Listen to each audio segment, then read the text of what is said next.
Day 54 of reviewing every book I've read in 2025 until I catch up. Today's book is The Wind-Up Bird Chronicles.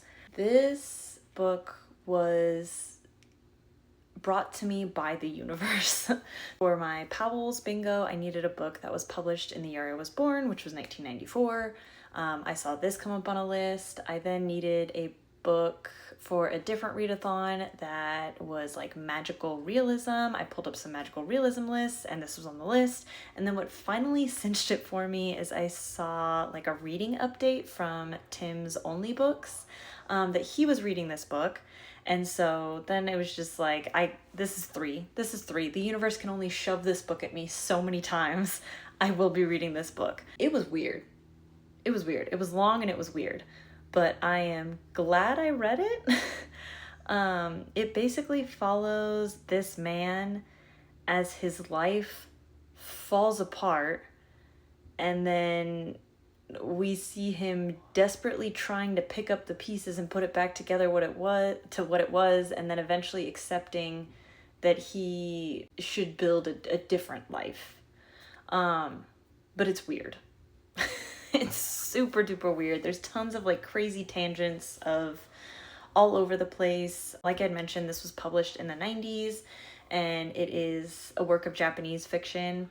So there's a lot of like influence still of like that generation of like World War II vets, like as they're like aging.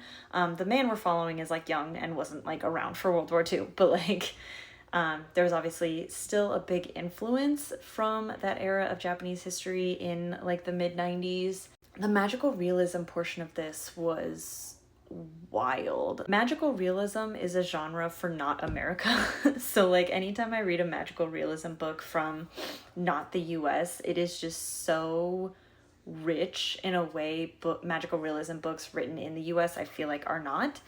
And this like definitely fits that trope of like just very, I don't know how to explain this book. It is crazy, but it is so out there and weird in a way that you're not going to see in a lot of other books. And I would definitely recommend you try it.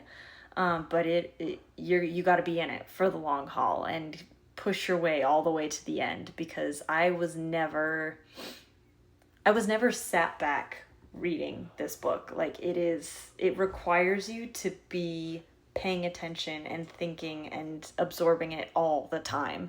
Like this is not like sit back, popcorn, read, whatever. But I would definitely recommend it.